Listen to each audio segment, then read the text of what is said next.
Greetings everyone and welcome to the fourth video of the video series on coping with adversity and recovering from crisis, where we will engage in 3 different methods for building our mental resilience.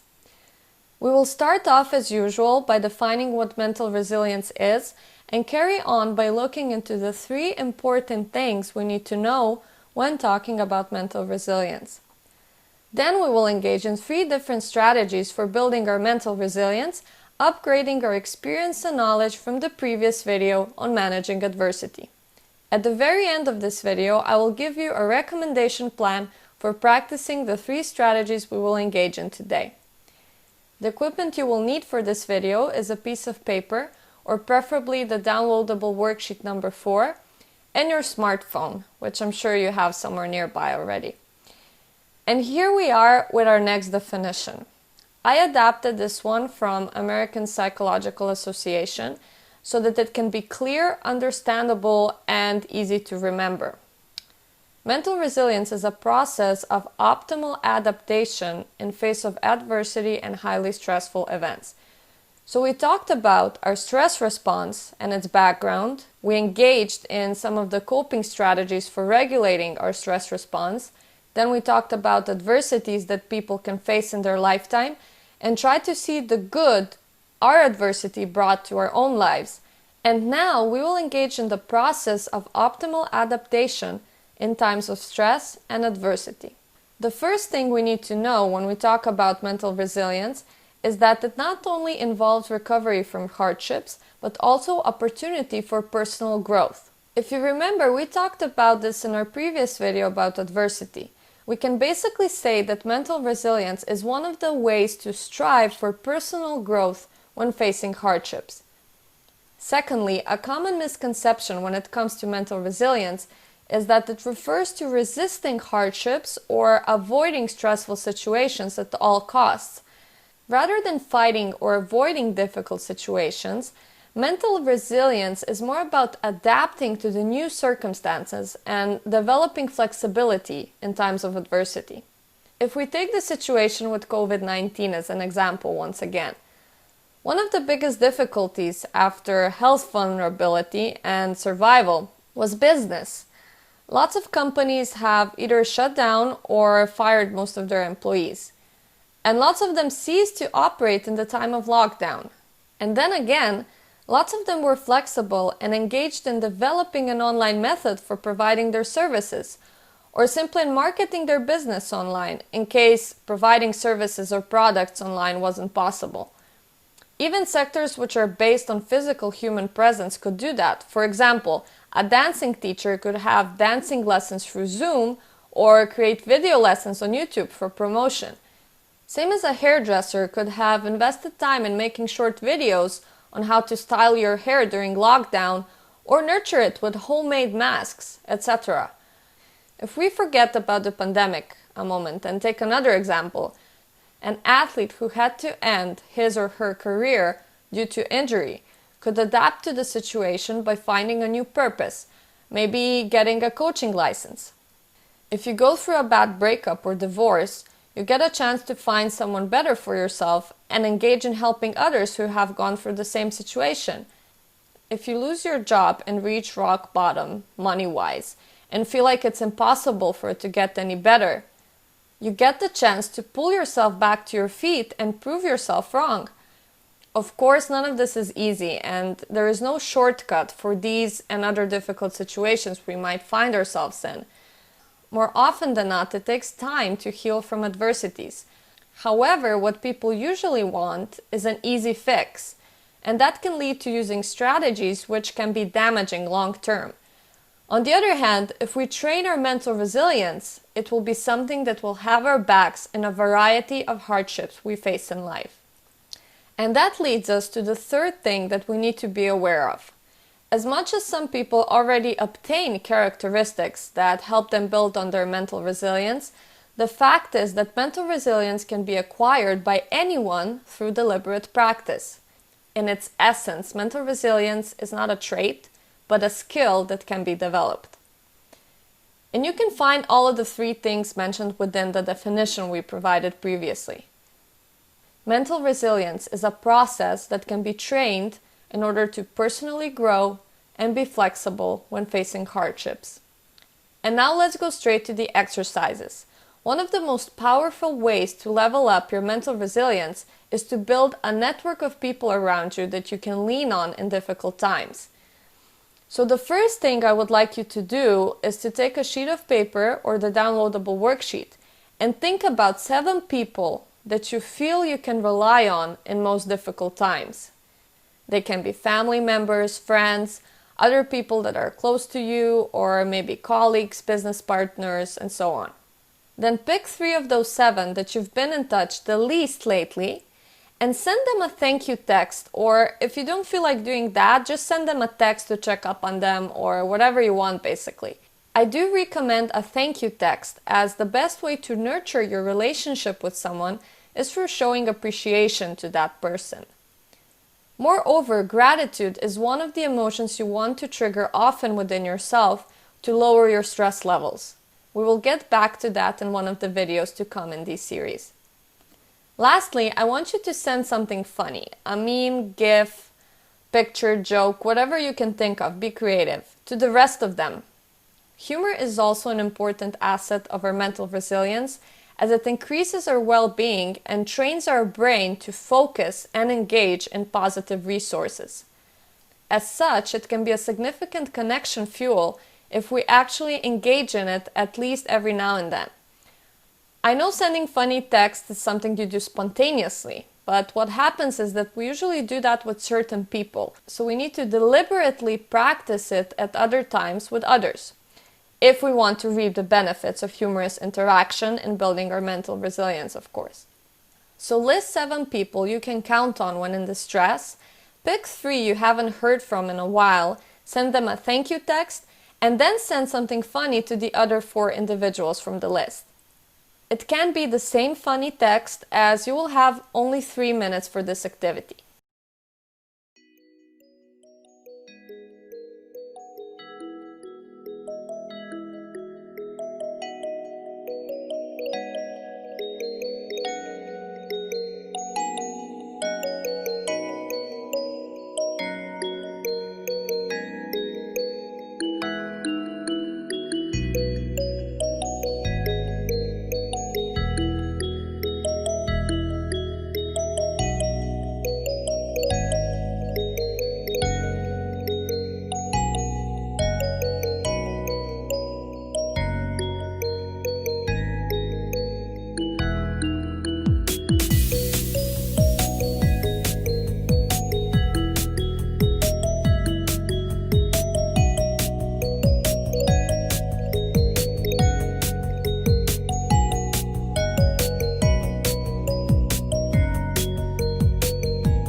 Time's up! I hope you enjoyed this exercise. I would like to encourage you to reflect for a moment on how it felt like, and if you encountered any resistance to writing thank you text just like that. Sometimes it is difficult to say thank you or sorry, especially to people close to us, as we try to hold on to our pride. But in order to train our mental resilience, we sometimes need to do things that will push us forward in life, even if they feel slightly uncomfortable. I'm not saying this is easy, all I'm saying is that it's worth it. As for the funny text, I hope you enjoyed them, and I hope you enjoyed the dialogues they will trigger with the recipients, even if it turns out to be a short one like this. This next exercise will help you deal with the uncomfortable emotions we mentioned recently. I would like to ask you now to pick one emotion that you would like to get rid of. Here are some examples. We will do a 3-minute mindfulness practice together that will help you become aware of how that emotion feels like in your body and to overcome it by the least logical method, which is by accepting it and letting it be there. This might sound weird now, but let's give it a go and you will see what I mean. For now, just close your eyes and start noticing your breath. As you breathe in and out, where does your breath go? Does it go to your chest? Or can you feel it filling up your abdomen before you exhale?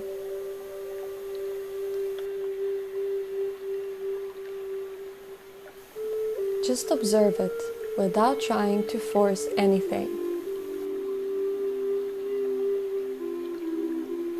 How does your body feel? Is it tense anywhere? If so, simply put your attention to that part of your body. Observe it, accept it, and let it go. Repeat that for any part of the body where you feel tension. Notice, observe, accept, and let go. Now put your attention on the emotion that you picked, the one you would like to get rid of. How does this emotion feel in your body? How does it affect your breath, your heart rate? Is any specific part of your body tense when you think about this emotion? Try to observe it without making any judgments about it, as if you were observing someone else. Make the distance and simply notice the things that you feel are important to notice when it comes to this emotion. Once you've picked all those things up, take a deep breath, this time all the way to your abdomen, and slowly exhale. As you do that, feel the relief of not having to worry about that negative emotion anymore. You've made a thorough report observing it, and now you can just let it be. It no longer controls you. You allowing it to be there gradually takes the power of that negative emotion away. Take another deep breath and feel the power of that emotion spontaneously leaving your body as you exhale. Remember, you are not pushing it. It goes away on its own now that you've decided to accept it. And once again, inhale and exhale. And once more, inhale and exhale. Once you feel the emotion leaving your body almost completely, consciously decide to let it go. And as you do, gradually start filling the void with gratitude. Through each inhale, think about something you're grateful for and feel all the parts of your body where the other emotion once was. Fill with positive energy. Inhale and exhale. And once again, inhale and exhale. Notice how it makes you feel. And one last time, inhale and exhale. Now start noticing your breath again, simply observing it with each inhale and exhale. When you feel like it, you can open your eyes. How did that feel? I put a very complex process in just one exercise to make you see and experience the function of mindfulness and the power of acceptance. As we accept something and stop fighting it, we actually give it a chance to go away or diminish the negative effects it has on us and our well-being. Once you master accepting your negative thoughts and emotions, you regain control over yourself and your behaviors. And once that happens, you will most likely feel like something's missing, especially if you have been living with this negative emotion for a longer period of time. By training your mind step by step, you can fill that void with some other emotion that will bring you more peace, joy, and flexibility. And that is one of the fundamental elements of building mental resilience. By training your mind, filling your body with positive emotions, and in accordance with that, engaging in new behaviors. Speaking of which, there is one more exercise that awaits us in this video. We will engage in role-play imagery. It is a very powerful mental technique in dealing with adversities that are related to others and building your mental resilience for future challenges of this sort. What I would like you to do is to pick the most recent argument you had with someone and then once again close your eyes. Now try to place yourself there as if it was happening this moment. See the clothes you're wearing, the environment surrounding you, the rhythm of your breath, the sound of your voice as you begin to speak to the person in front of you. See this person's face, body, clothes, eyes. Hear his or her voice and notice that person's body language. What's his or her posture like? What do this person's eyes tell you as he or she is speaking to you? Do this person's words match his or her body language? How do you think this person feels at that moment? See the image, hear the sounds, smell the scents, taste what you have tasted, and feel what you felt back then. Once you went through the whole scene, focusing on all the things we mentioned, instead of just what that person was saying or doing, rewind the whole thing backwards. Start again, this time putting yourself in the other person's shoes, literally. You are that other person now, and you're looking at yourself from the previous scene. See what that person, the previous you, is wearing. Notice that person's body language and the way that person says things. Now go back to the person in whose body you are in now. How do you feel in this argument? How do you perceive the person in front of you? Once again, see the image, hear the sounds, smell the scents, taste what you imagine that person tasted, and imagine how he or she felt back then. Once you reach the end of the scene, rewind one last time. Now go back to your body and visualize the scene in a way where you resolve the argument with this person. Remember, you're in your body now, so the only thing you can control is your own words, body language, and behavior. Use those to encourage a positive outcome.